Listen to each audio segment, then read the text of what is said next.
I've decided to treat you all to a tale with twists and turns and an ending no one expected. Autumn in the Northern Hemisphere is so much more than a season of mist and mellow fruitfulness. It's also the time of year when ordinary sounds such as squeaky doors and creaking floorboards mean so much more than your house needs some DIY. It's the spooky season, and as the days grow closer to October the 31st, there's a growing sense of nervous excitement that fills the air as parties are arranged and costumes are made. Decorations appear everywhere. In the crown of California, the Napa Valley has to be one of the most beautiful and valuable gems with its stunning scenery, temperature weather and vineyards that produce some of the world's finest wines. The about 70,000 residents will testify to a community that offers not only quality of life, but the feeling of safety and security. It would be here in a 4-bedroom house on Dorset Street, just a stone's throw from downtown Napa. Leslie Mascara, Adrienne Insigne, and Laura Maines would make their homes. Adrienne was born on the 30th of December 1977 to parents Arlene and Tony in California. She graduated from high school in 1996 and had always been an athletic girl who also participated in the Girl Scouts of America, and she attended university, completing a degree in engineering and even becoming a troop leader in the Girl Scouts and becoming an officer in the Society of Civil Engineers. After graduation, she moved to Napa and got a job with the Napa Sanitation District as an assistant engineer. She was very active and played volleyball, softball, and volunteered for many charities. Now, in 1994, Adrienne and her best friend Lily was in a very serious car accident, during which Adrienne hit her head on the pavement, through the glass, as the car rolled over 3 times. The 16-year-old had major brain trauma and had to learn many basic functions from scratch. But this tough cookie did her rehab within a couple of years and enrolled into university. In 2004, Adrienne had begun dating a man by the name of Christian Lee, and it was a very on and off again affair, and it seemed that Adrienne was more serious about Christian than he was about her. The couple even had an argument on Halloween night when Adrienne taunted Christian with the attention she had been receiving from another love interest. The argument took place at Christian's home, and he got very angry, either because he thought someone was trying to steal his girl or because he saw her taunting as a way for her to force him to commit. Either way, Adrienne went home to spend the rest of the evening handing out candy with her roommates. Leslie was born on the 1st of August 1978 in Florida, and she was a child of a single mother named Kathy. Like Adrienne, she was accomplished, and not only did she do lacrosse, she also did karate, and when she was younger she had aspirations of becoming a ballerina, but would end up studying physiology at the University of Georgia. Leslie was gorgeous, and not only won Miss Williamston in 2002, she went on to complete the Miss South Carolina competition the same year. She told her mother that she wanted to become a nurse, a mother, a teacher, Miss America, or before she was the age of 20. She eventually would move from South Carolina to Napa after a very intense breakup with her boyfriend at the time. Napa Valley seemed like the ideal place to start over and mend a broken heart. She quickly started working at the Canella Winery, owned by a famous director of films, Francis Ford Coppola, who masterminded the movie The Godfather. She worked as a sales coordinator. Now, Leslie had some male drama in her life on that Hallows Eve. She had been casually dating 2 men, but just the week before Halloween, one of the love interests came over and saw flowers that the other one had sent Leslie. This made him very upset, and the two had had an argument. On Halloween, Leslie had also contacted an old friend in South Carolina. She was very upset because her old boyfriend's father kept calling her, and she had done so as he had done so several times that very evening. She felt he was almost harassing her and making her feel very uncomfortable. As her roommates went to their bedrooms and locked up, listened to the noises in the house as she fell asleep. But at 2 a.m. she was woken by broken glass and her dog growling. As she was trying to wake up, she suddenly heard a scream from upstairs. The security light outside the garage had come on, indicating that someone was out there, and in her mind she could not bring herself to think the worst. It could only be Adrian's boyfriend visiting late that night, and it could have been a cat knocking over an ornament. She crept to the door and peeked out her head, only to see a dark figure descending from the staircase and heading her way. Terrified, she escaped out of the back door and hid in the garden until she was certain the menacing figure was gone. Lauren ran upstairs and first went into Leslie's room, which was first on the landing. To her absolute horror, she discovered Leslie covered in blood from head to toe, and she was clearly not breathing. She next turned her attention to Adrian, who seemed to have been cowering next to the bed. She was barely alive and clearly had also been stabbed several times. Adrian would not survive, and her autopsy would later reveal that Leslie was surprised in her bed while she was sleeping and did not stand a chance. Adrian put up one hell of a fight, even injuring her attacker. Lauren picked up the phone from the house, but finding the phone line had been cut, she dashed to her room for her cell phone. She was so petrified that whoever had attacked her roommates would come back and attack her. She ran out of the door and hopped into the car and drove off. She called 911 and thus began the investigation into 2 female murders that would rock the tiny tourist community of every resident. EMTs arrived within minutes, but the multiple stab wounds were so severe that neither of the young girls would be saved, and forensic specialists would gather up a total of 218 pieces of evidence, most of which were 3 cigarette butts that had been smoked to the filter. One was in front of the yard and the other was at the back of the house, and since none of the roommates smoked, deemed this very important. There was also blood found by the window and on the outside wall, which was collected for DNA analysis. Under the window, police also discovered a pack of zip ties, which also did not belong to any of the housemates, and which is even more chilling evidence. They indicated that robbery was not a motive, which meant whoever committed this crime was targeting that home for some other reason. Lily, Adrian's best friend, took her loss so badly.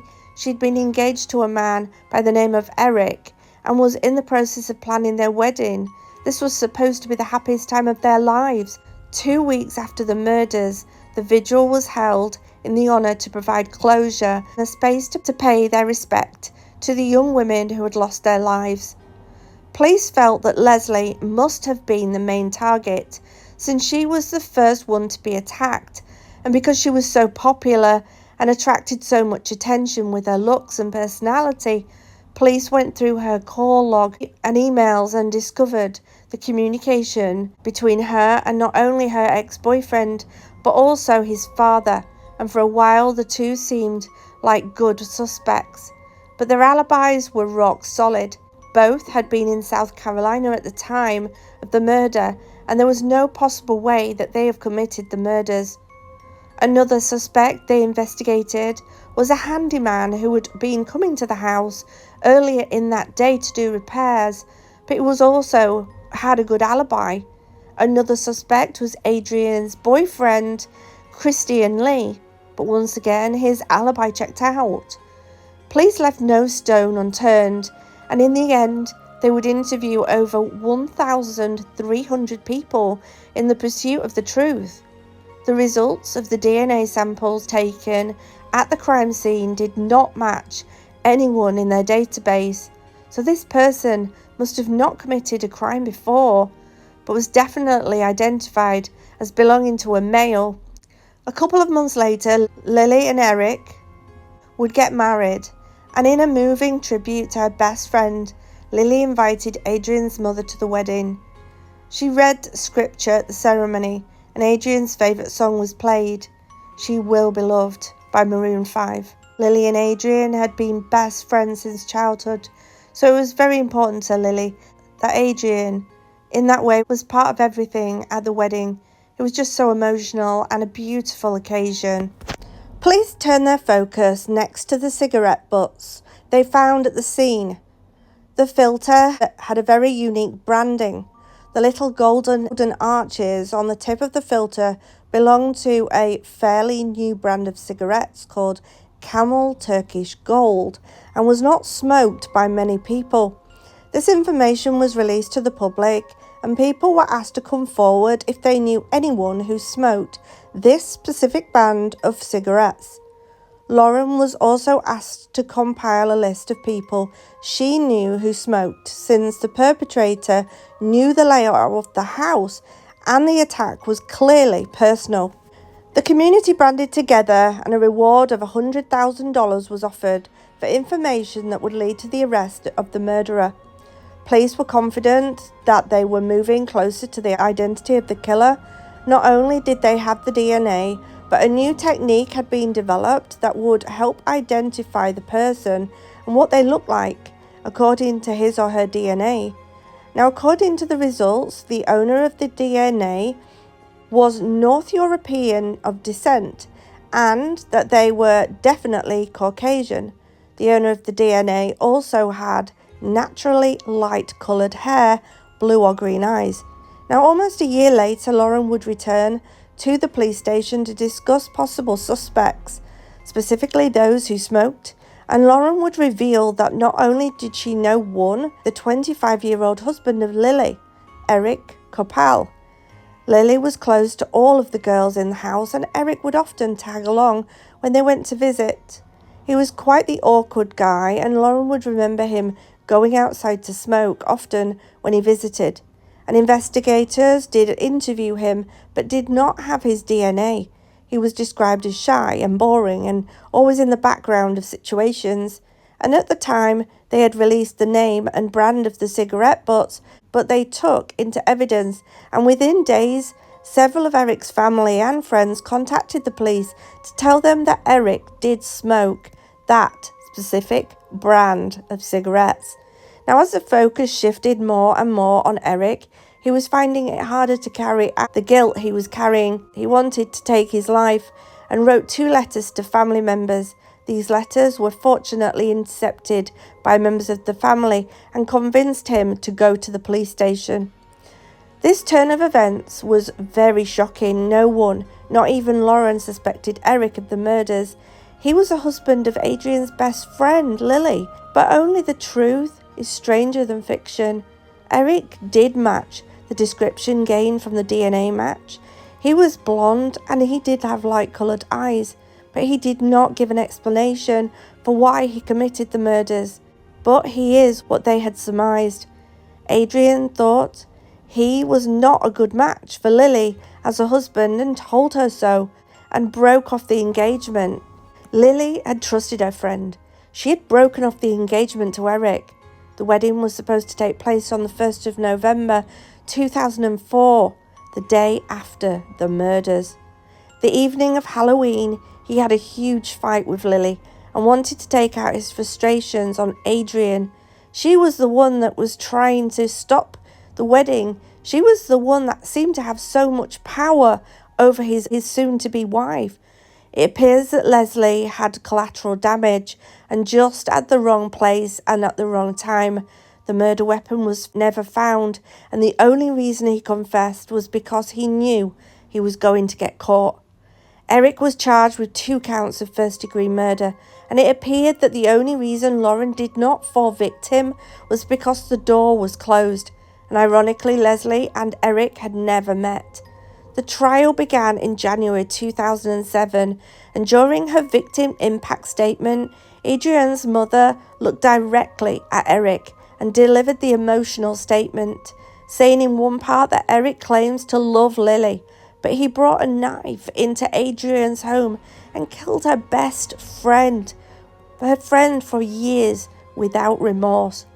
When she emphasized the numerous amount of stab wounds and loudly said the words again and again while banging on the podium as she delivered her message to her daughter's killer, Lily would say that she never knew Eric as a killer and that she loved him, but would, however, go on to divorce him shortly after the trial.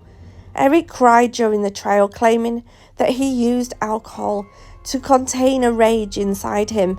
He tried to apologize to the victims' families through a torrent of tears, and Leslie's mother made an impact statement and said that because of that night, her family experienced hopefulness, terror, desperation, and violence, and now that is what he and his family would experience. And then Eric was sentenced to life in prison without the possibility of parole. This case reminds me so much of the Idaho murders. Young females asleep in their beds, not expecting anyone to come in and attack them violently in their sleep. Let's hope that justice is served for those in 2025 when Brian Kohberger goes to trial. But back to this case. These poor women, they had nothing to do with Eric, but he came in looking for Adrian. Adrian had been best friends with Lily for such a long time, and so she understood. And when Adrian told Lily something, Lily listened. Lily took note.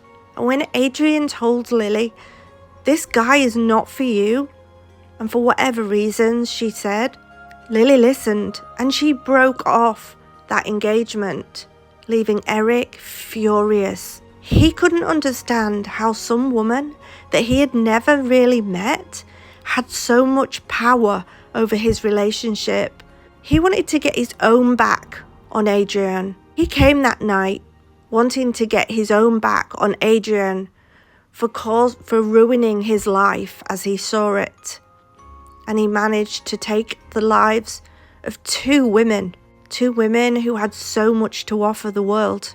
Let's pray for the family and hope that they suffer no further trauma in their lives.